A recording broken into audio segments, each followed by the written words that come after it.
All right, let's dive right into this explainer. Single-cell RNA sequencing is a total game changer. We're finally moving past those blurry blended averages of bulk tissue, right?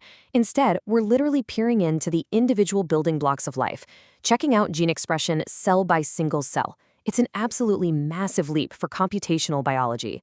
But honestly, here's the wild west of the whole thing. There are over 385 analysis tools out there right now. 385. That creates this totally chaotic landscape of exploding dataset sizes. If you're just jumping into the field, or heck, even if you've been around a while, trying to navigate this kind of immaturity and lack of standardization, it can feel incredibly overwhelming. So, the big question, how on earth do we actually navigate this exploding landscape? With mountains of data and tools scattered across different environments like R and Python, how do we transform all this raw, messy data into beautiful, actionable biological insights? And more importantly, how do we know the steps we're taking mean our findings are actually real? Well, think of this as our roadmap. We're going to follow a single dataset sequentially through a standard best practices pipeline. We're starting right at the beginning, straight from the count matrices, the raw data. And we'll walk step by step through the vital pre-processing stages all the way to those really exciting downstream analysis endpoints. Okay, phase 1, quality control, or as I like to call it, filtering the noise. So quality control essentially acts as the bouncer for our data. It's kicking out the dead cells, the doublets, the empty droplets. But here is the absolutely crucial point. You've got to take a multivariate approach here. We need to look jointly at count depth, the number of genes, and that mitochondrial fraction. You literally cannot look at these covariates in isolation, because if you do, you're risking a complete misinterpretation of your cellular signals. And you can really see why when you look at it this way. Visualizing these metrics together reveals some crazy hidden anomalies. Take a broken cell membrane, for example. It leaks cytoplasmic mRNA, right? But it actually retains high mitochondrial counts. Why? Because mitochondria are physically larger, so they stay trapped inside that broken membrane while the rest of the mRNA just escapes. So if you see a cell with low count depth but a massive spike in its mitochondrial fraction, boom, that is a huge red flag for a dying cell. So our major best practice recommendation here? Be as permissive as you possibly can with your thresholds. We really don't want to accidentally throw out perfectly viable, quiescent cell populations. Quiescent cells just naturally have lower counts.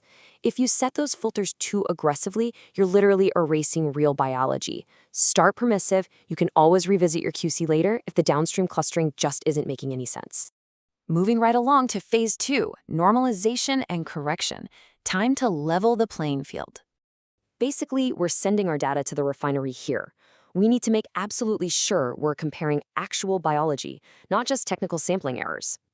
We'll use global scaling methods, like scRNA, to normalize things. But wait, we still have to correct for those pesky technical effects, like batches. See, normalization assumes count depth differences are just sampling artifacts. But the reality is, when cells are handled in different groups, or on different chips, or at different times, we introduce batch effects that simple normalization just cannot fix. And why does this matter so much? Because without batch correction, you might literally mistake a lab error for a brand new type of stem cell. It's wild. Before correction, you'll often see cells separating entirely based on which batch they came from. But after applying something like Combat with its linear models, wow, the batches integrate beautifully. It finally allows the true biological variance to shine through. All right, phase 3, dimensionality reduction. This is where we get to the magic of visual space. Let's be real, human brains simply cannot comprehend datasets with 15,000 axes. So we have to reduce the noise to actually see the underlying structure. Here's how we build it out. First, we filter everything down to maybe 1,000 to 5,000 highly variable genes. Then, we summarize those using PCA. And finally, we map them onto 2D coordinates. Filtering out the uninformative genes right away really eases the computational burden. Then, PCA steps in to give us a mathematically rigorous summary, which we then use as the input for our final, nonlinear visual map. Now, looking at how these different methods stack up, UMAP is definitely the current fan favorite for exploratory visualization, and for good reason. It balances local and global structures just beautifully, and it scales incredibly fast. Older methods like TSNE, they're great at showing local clusters, sure, but they kind of tend to exaggerate differences, and you end up losing the global relationships between your populations. UMAP just gives us a much, much better approximation of the true topology. So, drawing straight from the pitfalls and recommendations we've seen, here's the golden rule. always use UMAP to visualize, but strictly stick to PCA or to Fusion maps to summarize your data mathematically. You never ever want to use a flattened 2D visual output to mathematically summarize the deep complexities of your dataset. They serve two entirely different purposes in the pipeline, right?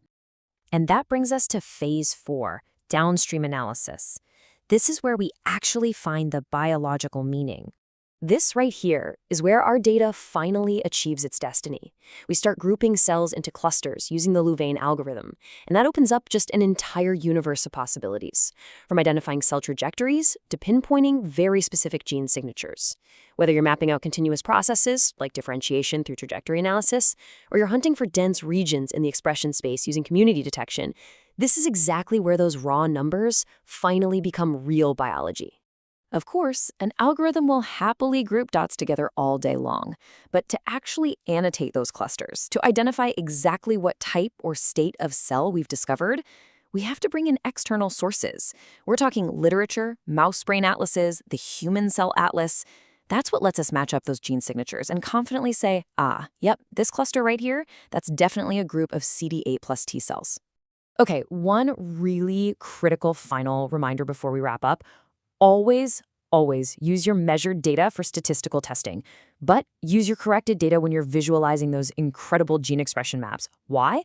Well, data correction actually alters the background variance, which means it can accidentally manufacture statistical significance where there isn't any. So the most conservative, most accurate approach is to always run your differential testing on your raw measured gene space. So there you have it. By sticking to these best practices, you can absolutely conquer the single-cell pipeline. The tools are out there, the standard workflows are really falling into place, and the resolution we now have on cellular life is just unprecedented. It really leaves us with just one question. Now that we can map every cell in the human body, what hidden biology will your data reveal? Get out there, run those samples, and let the data tell its story.